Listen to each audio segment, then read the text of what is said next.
નમસ્કાર, આપ જે રહ્યા છો સ્પાર્ક ટુડે ન્યૂઝ। છોટાઉદેપુર નગરપાલિકાની ચૂંટણી જેમ નજીક આવી રહી છે તેમ છોટાઉદેપુર નગરનું રાજકારણ ગરમાઈ રહ્યું છે। ત્યારે છોટાઉદેપુર નગરમાં કોંગ્રેસના અલગ અલગ વોર્ડમાં ઉમેદવારો ઊભા રહ્યા છે। ત્યારે કોંગ્રેસનો પ્રચાર પણ પૂરજોશમાં ચાલી રહ્યો છે।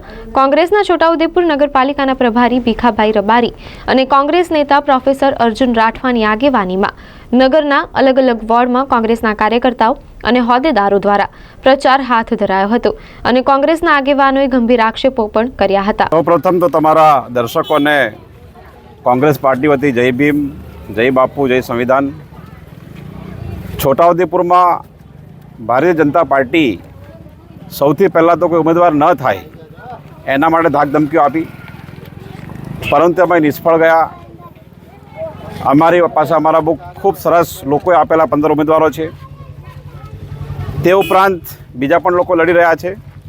હવે હજી પણ અમને લાગે છે કે એમને કોઈ વોટ નથી આપવાનું, એટલે ધાકધમકી આપે છે, તંત્રનો ઉપયોગ કરવાનો પ્રયત્ન કરે છે।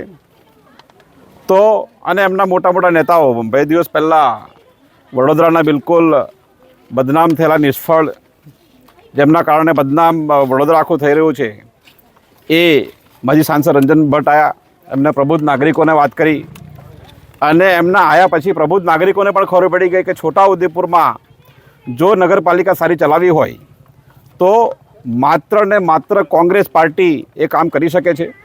એટલે એમના આવ્યા પછી કોંગ્રેસનો માહોલ જે કંઈ હતો એનાથી ખૂબ સારો થયો છે। એટલે બીજેપીની જે ધાકધમકી આપો, લાલચ આપો, એ જે નીતિ છે એને છોટાઉદેપુરની શાણી પ્રજા, સમજદાર પ્રજા સમજી ગઈ છે અને એને જાકારો મળી રહ્યો છે। ખૂબ સારી વાત છે। અમારાથી ડરે છે કે નહીં ખબર નથી, પણ લોકોથી ડરે છે। લોકો સામે બોલવા માટે એમની પાસે કોઈ મુદ્દા નથી। સાંસદ હોય, ધારાસભ્ય હોય, એમને આપના માધ્યમથી મારા સવાલો છે કે જે રોડ તૂટી ગયો છે, પુલ તૂટી ગયો છે, એનું શું થયું? રોડ રસ્તા બગડી ગયા છે, એનું શું થયું? પાણી નથી મળતું, એનું શું થયું? નકલી કચેરી કૌભાંડના 50 કરોડ પાછા અપાવવાના છે કેમ, એની વાત કરવી જોઈએ।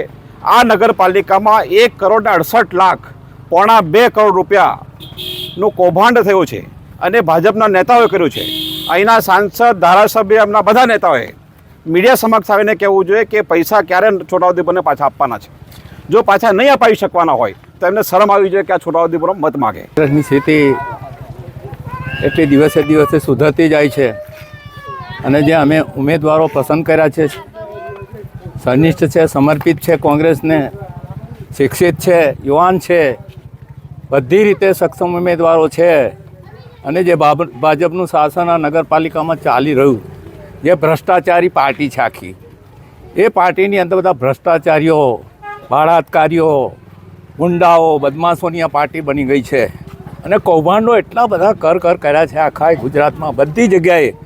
અહીં પણ કૌભાંડની તરીકે ઓળખાય છે ભાજપની પાર્ટી। ત્યારે અમે નગરજનોને વિનંતી કરીએ છીએ કે કોંગ્રેસને મત આપીને વિજય બનાવો, આ ભાજપને કાઢો, ભ્રષ્ટાચારીઓને કાઢો।